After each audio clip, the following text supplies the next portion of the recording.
Այսօր Կոճոր և Կենտրոն թաղամասերում տեղի ունեցել Հրազդան քաղաքի համայնքի ղեկավարի թեկնածու Սասուն Միքայելյանի հանդիպումը ընտրողների հետ։ Հանդիպման սկզբում բացման խոսքով թեկնածու Սասուն Միքայելյանի լիազոր ներկայացուցիչ Հակոբ Ավագումյանը ներկայացրեց թեկնածուի կենսագրական տվյալները և նրա կողմից իրականացված աշխատանքները։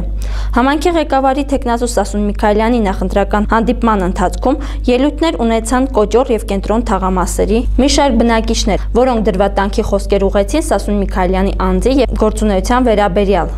Հանդիպման վերջում Սասուն Միքայելյանը խոսեց իր ծրագրերի մասին և կոչ արեց բնակչությանը ընտրություններին մասնակցել անկողմնակալ և ընտրել իրենց նախընտրած թեկնածուին։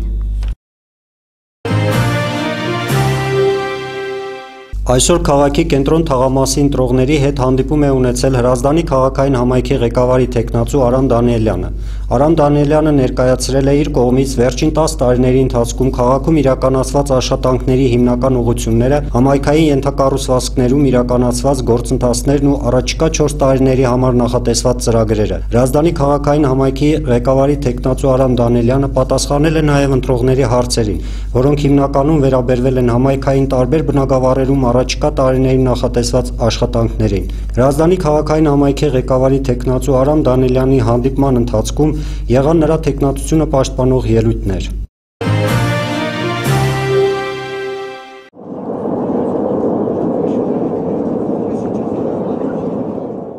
Պաշտպանության նախարար գեներալ գնդապետ Սերյան Օհանյանի ներկայացմամբ առաջիկա տարիներին Հայաստանի զինված ուժերը շարունակելու է ձեռք բերել հեռահար գերճշգրիտ սպառազինություններ։ Նման հայտարարություն Օհանյանն արեց այսօր Եռաբլուր զինվորական Պանթեոնում տեղի ունեցած ճեպազրույցի ժամանակ, պատասխանելով Ազատություն ռադիոկայանի հարցին։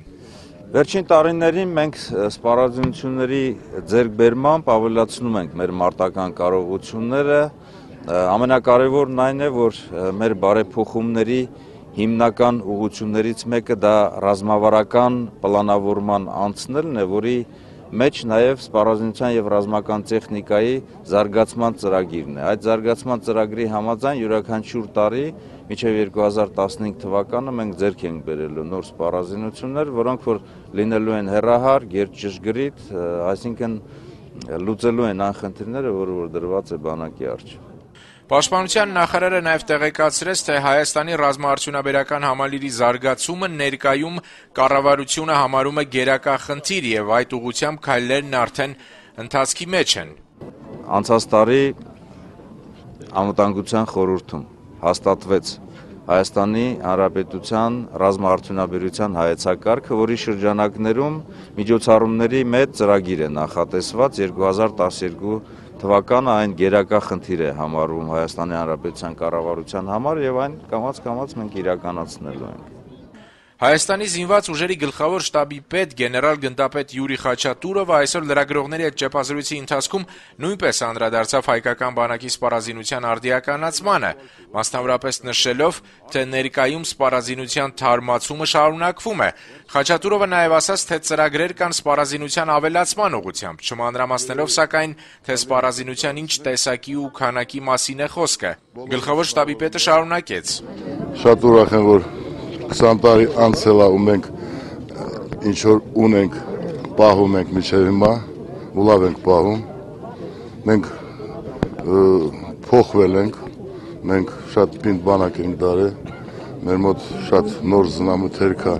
ավելացե բանակում, սպաներ են, գլխավոր մեր հարուստությունն է բանակում, այդ մեր սպաները, ջահել սպաները, երիտասարդ սպաները, ով սովորել են, ով պատրաստ են, փորձ ունեն, մենք կախտենք, լավ կլինի։ Ինչպես արդեն նշվեց, Հանրապետության նախագահ Սերժ Սարգսյանը այսօր առավոտյան այցելել է Եռաբլուր զինվորական Պանթեոն և ծաղկեպսակ դրել Արցախի ազատամարտի հերոսների հուշակոթողին։ Նշենք նաև, որ հարգանքի տուրք մատուցելու համար այսօր Եռաբլուրում էին նաև Ազգային ժողովի նախագահ Սամվել Նիկոյանը, վարչապետ Տիգրան Սարգսյանը, Լեռնային Ղարաբաղի նախագահ Բակո Սահակյանը, բարձրաստիճան այլ անձինք, զինված ուժերի բարձրագույն սպայակազմը, ինչպես նաև ամենայն հայոց կաթողիկոս Գարեգին II-ը։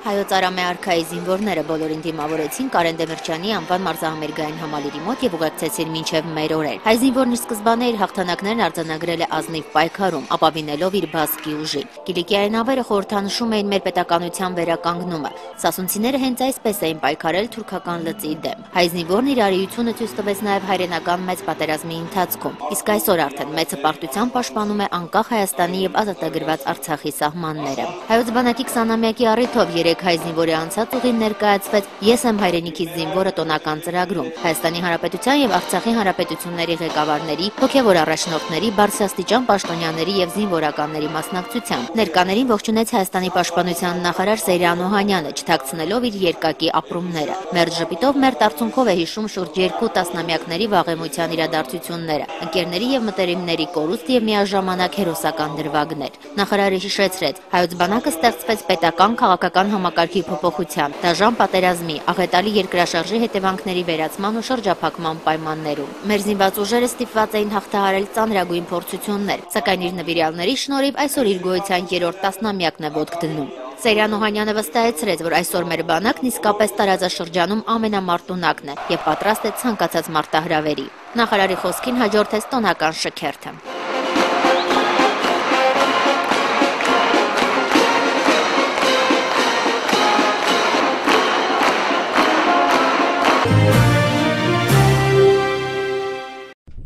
Բանակում արձանագրվել է հերթական մահվան դեպքը։ 3 օր առաջ հունվարի 27-ին ժամը 3:05-ի սահմաններում Լեռնային Ղարաբաղի զորամասերից մեկի մարտական դիրքում սպանվել է զորամասի ժամկետային զինծառայող Շարքային Փայլակ Շահնազարյանը։ Ինչպես Ազատություն ռադիոկայանին փոխանցեց Պաշտպանության նախարարության քննչական ծառայության հասարակայնության հետ կապերի ավագ սպա Մերի Սարգսյանը, սպանություն կատարելու կասկածանքով շաբաթ օրը ձերբակալվել է նույն զորամասի ժամկետային զինծառայող եֆրեյտոր Խաչատուր Սարգսյանը։ Փաստի կապակցությամբ Հայաստանի պաշտպանության նախարարությունում սպանություն հոդվածով հարուցվել է քրեական գործ, կատարվում է նախաքննություն։ Ըստ մամուլում շրջանառվող լուրերի Խաչատուր Սարգսյանը Փայլակ Շահնազարյանի դեմքին ատամի մածուկ է քսել, երբ նա քնած էր։ Զինվորն արթնանալով տեսել է կատարվածը վեճի բռնվել։ Ծեծկրթուկն ավարտվել է սպանությամբ։ Բանակում տեղի ունեցած մեկ այլ մահվան դեպքի կապակցությամբ այսօր լրագրողներին իրենց բողոքներն էին ներկայացնում մահացած զինվորի հարազատներն ու այս գործով դատավարության մասնակիցները։ Խոսքը 1.5 տարի առաջ բանակում մահացած Արտակ Նազարյանի գործի մասին է։ Լեյտենանտ Նազարյանի իրավահաջորդն ու փաստաբանները հայտարարում են, թե գործը քննող դատավորը ամեն հնարավորն արեց, որպեսզի ճշմարտությունը չբացահայտվի։ Փաստաբան Մուշեղ Շուշանյանն ասում է, թե ամեն ինչ անելու են, որ գործը նորից տեղափոխվի Երևան։ Շատ մեծ հավանականությամբ իրոք արդյունքի մենք կհասնենք, շատ մեծ հավանականությամբ, որովհետև այդտեղ մի հատ շախմատային լեզվով ասած պատային իրավիճակ է ստեղծվում, որից ելք գտնելը շատ դժվար է, ի վերջո իրանք ես համոզված եմ տեղի են տալու, նորից կրկին գործը տեղափոխելու են Երևան։ Տավուշի մարզի ընդհանուր իրավասության դատարանում մեկնարկած դատավարությունը, որն անցած հոկտեմբերին տեղափոխվել էր Երևան, դատավոր Սամվել Մարտանյանի որոշմամբ 2 շաբաթ առաջ կրկին տեղափոխվեց Տավուշ։ Դատավարության կողմերը բացի մեղադրող դատախազից գտնում են, որ սրանով դատավորն ուզում է գործը տանել նախաքննությամբ հաստատված սցենարով։ Այն է, Նազարյանին ինքնասպանության են հասցրել նրա 5 ծառայակիցները։ Նազարյանի հարազատները սակայն պնդում են, որ նրան դաժանաբար սպանել են դատարանում չհայտնված մարդ։